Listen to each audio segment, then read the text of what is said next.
I'll say that, you know, my very first reaction, honestly, was, my first reaction was, oh, of course.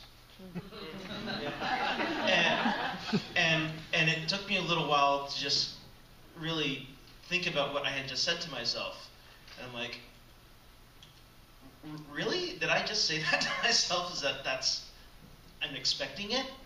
And that's, that was probably more just kind of how easily I was willing to accept it initially, and the greater implications of it, what it means to me, and how I see myself, and where I see myself here in this community. Not just the community, overarching community, but the community of Jolla Playhouse. Yeah. Okay, thank you for responding, and I just wanted to say, I know that we're going to hear things that we agree with and disagree with, and I'm not going to tell you not to clap, but I also want to remind us that we're here because everybody wants to learn, and so we don't want to make two sides of this and opposing views seem as though they're enemies. So I just wanted to say that, okay?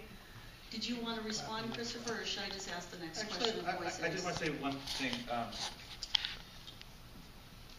I've read a lot of and had a lot of conversations over the last week about this play, and one of the bits of writing that struck me the most was actually on Andy Lowe's blog. And we had a meeting earlier this week with 4 leaders of San Diego-based Asian American arts community who spoke very passionately about this issue. And one of the things that Andy said in his blog that he was hoping in that meeting was to hear us say, I'm sorry, that we had not intended to offend fellow artists, the Asian American community, or anyone engaged in issues of diversity, but inadvertently that we did. And I actually thought that was very beautifully put. And I would like to say in response to that blog, and to you, Andy, who I have tremendous respect for and have enjoyed working with you very much over the last 4 years at the Playhouse, that in fact we didn't intend to offend fellow artists or the Asian American community, and that we inadvertently did so, and that we are sorry.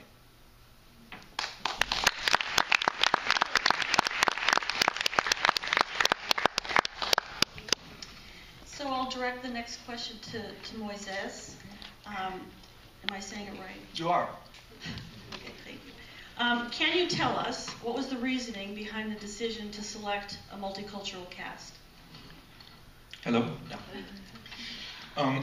Yeah. Well, so first of all, I want to say thank you. As performers and as people who are in the theater, it must be incredibly hard for you to come here and say that to us. And it takes incredible amount of courage, an incredible amount of valor. And I am really, really, really grateful that you did it and that you came and that you're telling us. Okay? I think that this conversation we're having today is perhaps one of the most important conversations we can be having in the American theater, both for issues of representation, issues of inclusion, but also for the health of the American theater.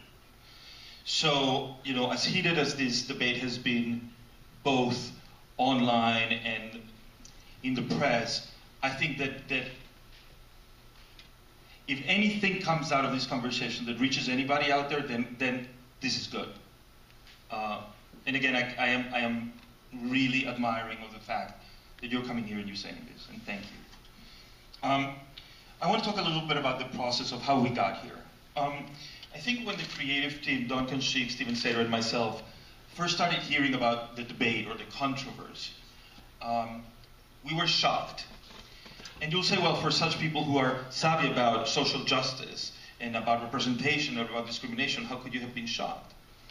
And in reading more of the texts that were being printed, one of the things that really struck was, wait a minute, usually we're the ones saying these words. Usually, you know, we are the ones saying, screaming for representation, for inclusion, for the end to discrimination, for the fact that minority groups are not A, properly represented in the American stages, and or B, that they don't get enough plays written about them.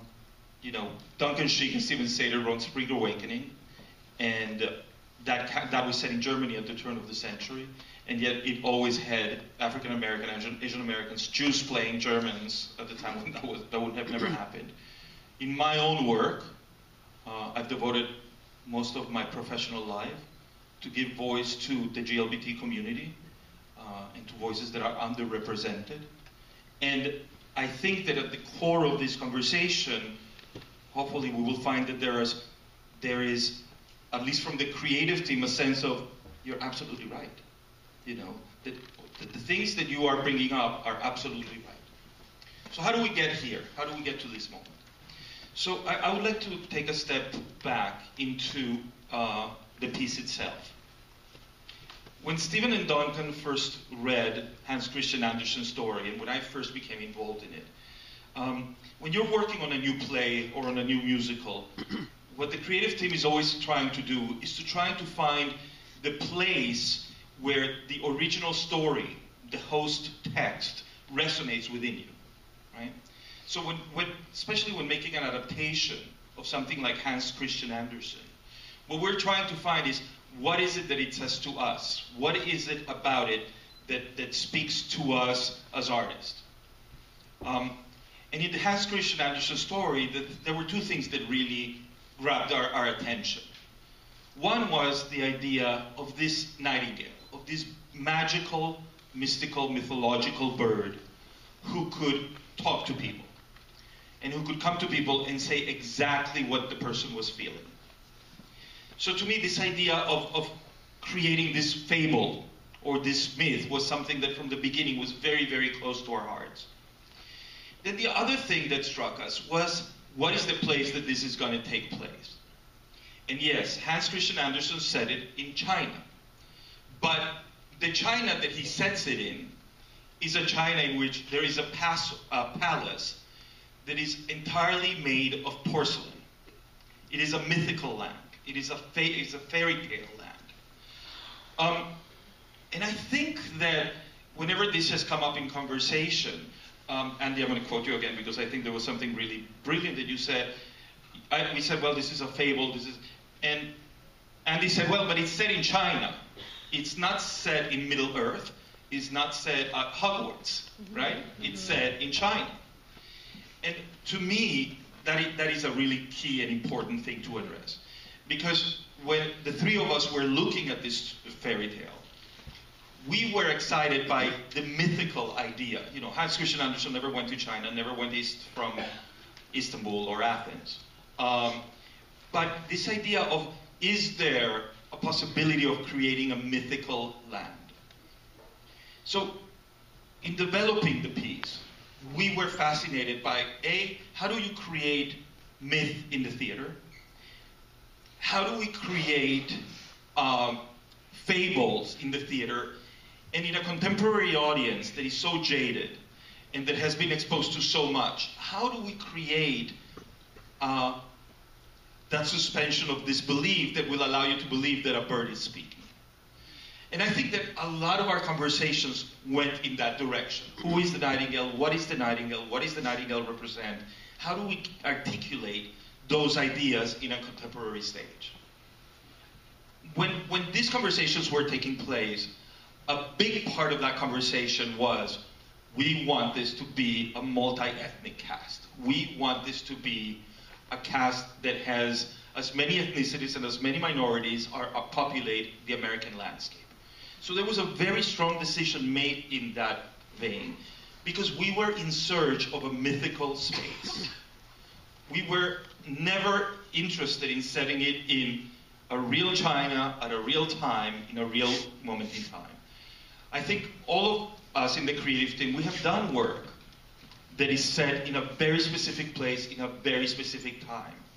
And I think that had we thought we were setting it in, feudal China or in China in 1817, our casting choices would have been very, very, very different.